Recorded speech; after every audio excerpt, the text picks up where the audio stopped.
Hello friends, welcome to the competition academy. स्वागत है आप सभी का कंपटीशन एकेडमी पर एक बार फिर से। कैसे हैं आप सभी? उम्मीद करता हूँ अच्छे होंगे और स्वस्थ होंगे। आज हम वापस से जनरल नॉलेज के क्वेश्चन करने वाले हैं, जो मोस्ट एक्सपेक्टेड प्रश्न है, जो सभी एग्ज़ाम में पूछे जाते हैं और यहाँ सभी एग्ज़ाम के लिए इम्पोर्टेंट है। यहाँ रेलवे ग्रुप डी के लिए बहुत ज़्यादा ही इम्पोर्टेंट है। तो आप यदि रेलवे ग्रुप डी या एसएससी किसी भी एग्ज़ाम की प्रिपरेशन कर रहे हैं, या आपकी प्रिपरेशन हो चुकी है, या आप अभी प्रैक्टिस करना चाहते हैं, तो आप इस मॉक टेस्ट को लगा सकते हैं। इसमें हम रोजाना टॉप क्वेश्चन करते हैं। तो देखते हैं आज का पहला प्रश्न क्या है। इससे पहले यदि आपने कंपटीशन एकेडमी चैनल को सब्सक्राइब नहीं किया है तो ज़रूर सब्सक्राइब करें और बेल आइकन को प्रेस करें, ताकि ऐसे इंटरेस्टिंग वीडियो के नोटिफिकेशन आपको मिलते रहे। तो देखते हैं आज का पहला प्रश्न क्या है। आज का पहला प्रश्न है अपना, किस देश में 2023 का पुरुष एक दिवसीय विश्व कप होगा? जो एक दिवसीय क्रिकेट विश्व वर्ल्ड कप होता है वो 2023 में किस देश में होगा? ओके, आप सभी को पता होगा 19 में कहाँ पर हुआ था। तो 19 में ये हुआ था कहाँ पर? इंग्लैंड में, इंग्लैंड एंड वेल्स में। ओके, तो 2023 का कहाँ पर होगा? तो 2023 का कहाँ पर होगा? भारत में, ऑस्ट्रेलिया में, इंग्लैंड में या साउथ अफ्रीका में? तो कहाँ पर होगा? तो 2023 का हो जाएगा अपना, ये भारत में होगा। ओके, भारत में ही होगा 2023 का पुरुष एक दिवसीय विश्व कप। ओके, 2019 का जो विश्व कप हुआ था कहाँ पर हुआ था? इंग्लैंड एंड वेल्स में हुआ था। विनर कौन था? तो विनर था इंग्लैंड। ओके, और जो सेकंड पे रहा था वो न्यूजीलैंड था। ओके, नेक्स्ट देखते हैं रनर अप कौन सी टीम थी? तो न्यूजीलैंड की थी। ओके, नेक्स्ट देखते हैं। नेक्स्ट क्वेश्चन है, नेक्स्ट है क्वेश्चन नंबर सेकंड। 28 फरवरी के दिन राष्ट्रीय विज्ञान दिवस मनाया जाता है। ओके, तो 28 फरवरी को राष्ट्रीय विज्ञान दिवस के मनाया जाता है। ओके, क्योंकि इस दिन रमन प्रभाव की खोज हुई थी। ओके, रमन प्रभाव की खोज हुई थी, इसलिए यहाँ 28 फरवरी को क्या राष्ट्रीय विज्ञान दिवस मनाया जाता है। तो रमन प्रभाव की खोज किस वर्ष में हुई थी, यह बताना है अपने को। तो किस वर्ष में हुई थी रमन प्रभाव की खोज? तो रमन प्रभाव की खोज हुई थी 1926 में। Okay, option number B correct हो जाएगा। नेक्स्ट देखते हैं। नेक्स्ट क्वेश्चन है अपना क्वेश्चन नंबर थर्ड है। उम्मीद करता हूँ आपको क्वेश्चन सभी अच्छे लग रहे होंगे। यदि क्वेश्चन अच्छे लगे तो वीडियो को लाइक करें, शेयर करें एवं कॉम्पिटिशन एकेडमी चैनल को जरूर सब्सक्राइब करें।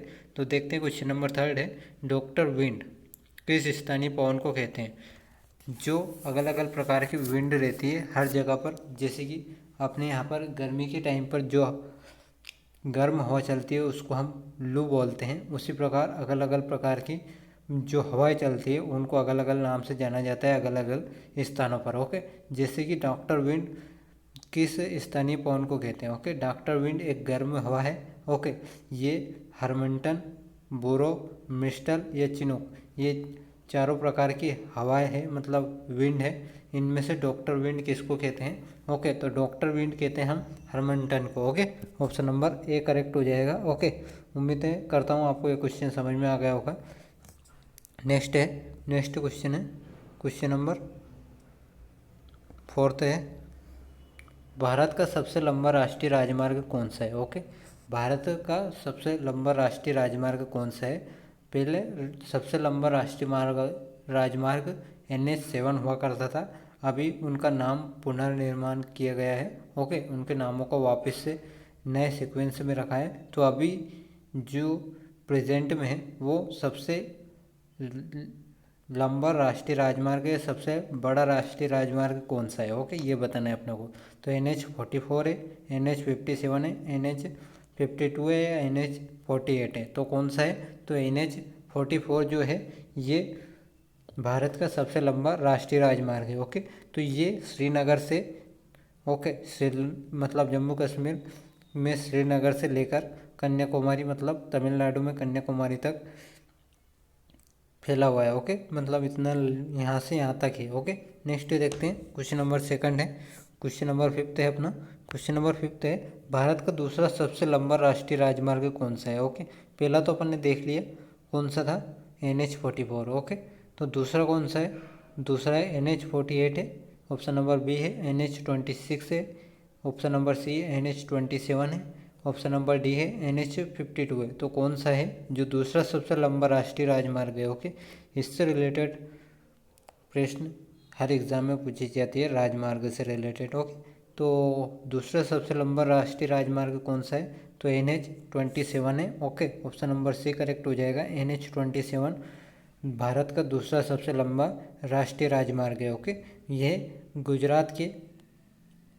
गुजरात से आसाम में सिलचर तक जाता है। ओके, नेक्स्ट देखते हैं। नेक्स्ट क्वेश्चन है, क्वेश्चन नंबर 6 है।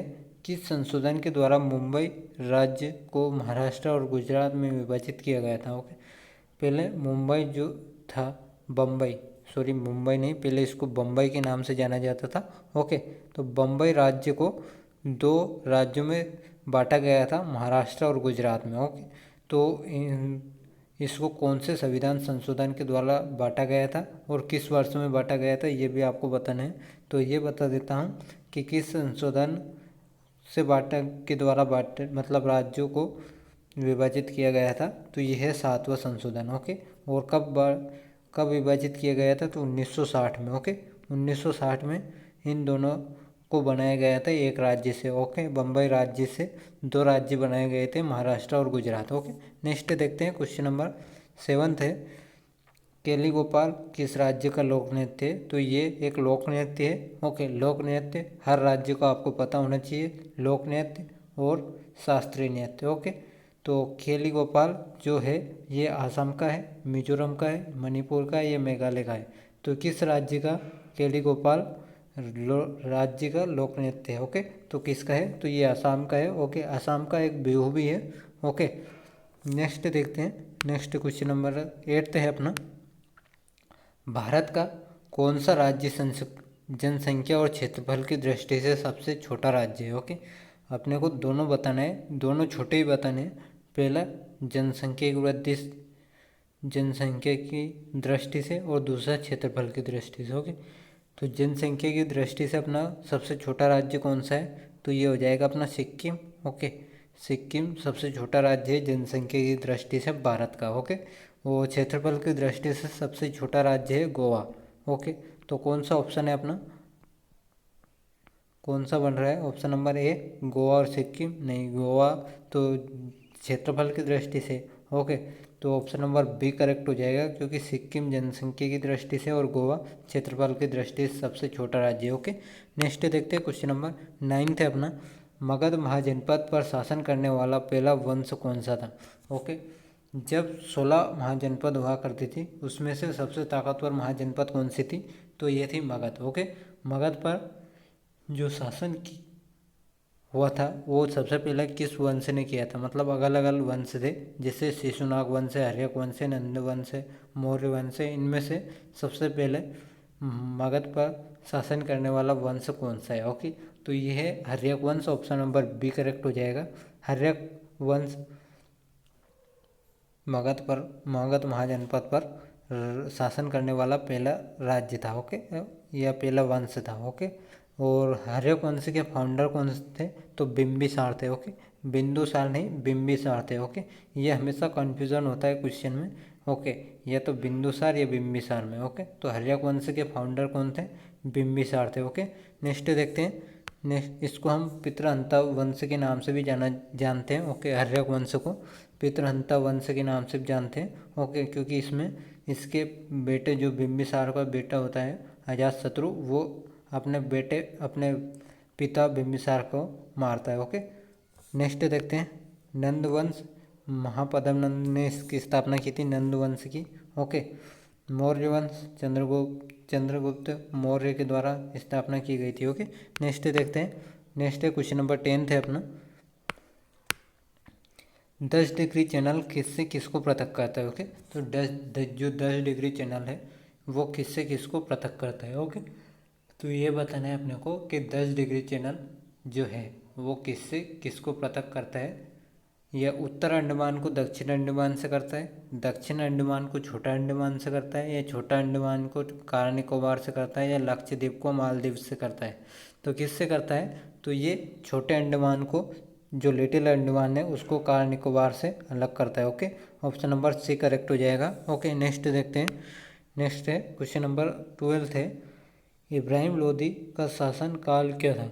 ओके, इब्राहिम लोदी ने कब से कब तक शासन किया था? ओके, आप सभी को ये पता होगा कि इब्राहिम लोदी को जो मृत्यु हुई थी, ये अकेला एक ऐसा शासक था दिल्ली सल्तनत का जिसकी मृत्यु मतलब एक मतलब युद्ध के मैदान में हुई थी। ओके, बाकी सब जो शासक थे उनकी मृत्यु, उनमें से किसी की भी मृत्यु युद्ध करते हुए नहीं हुई थी। ओके, इब्राहिम लोदी एक ऐसा शासक था दिल्ली सल्तनत का जिसकी मृत्यु युद्ध करते हुए हुई थी। तो ये इसका शासनकाल क्या था?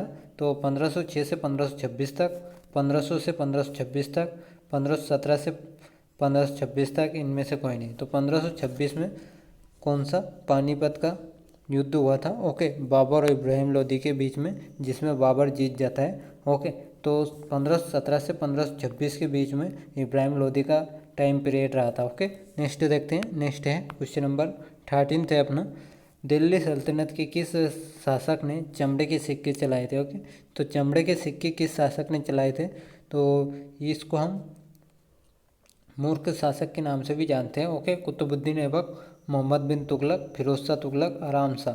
तो किसने चलाए थे दिल्ली सल्तनत में चमड़े के सिक्के? तो मोहम्मद बिन तुगलक ने चलाए थे। ओके, नेक्स्ट देखते हैं।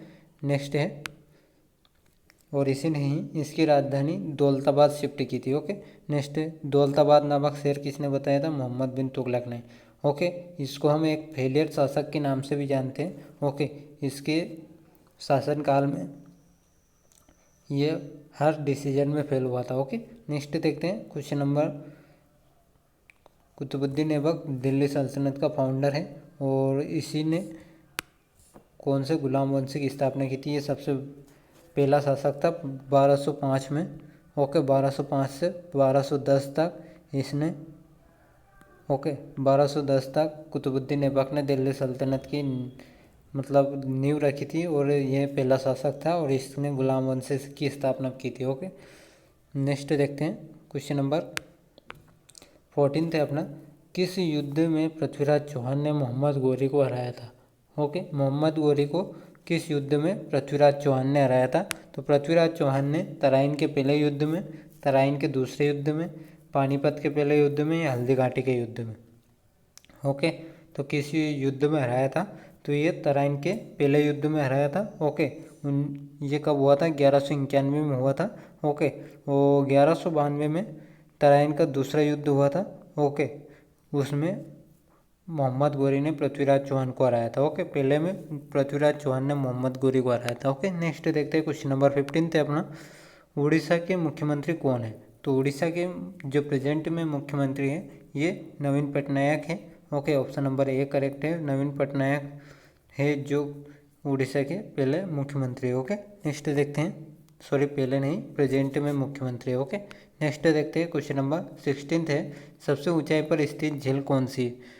किस राज्य में है? ओके, तो सबसे ऊंचाई पर स्थित झील सिक्किम में है, उत्तराखंड में है, लद्दाख में है, अरुणाचल प्रदेश में है। तो किस में है?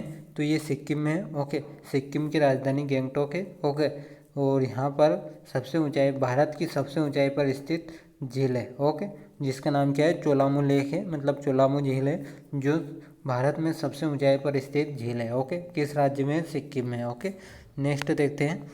यही था आज का सेशन। उम्मीद करता हूँ आपको सेशन अच्छा लगा होगा। सेशन अच्छा लगे तो वीडियो को लाइक करें, शेयर करें, हम कंपटीशन एकेडमी चैनल को ज़रूर सब्सक्राइब करें।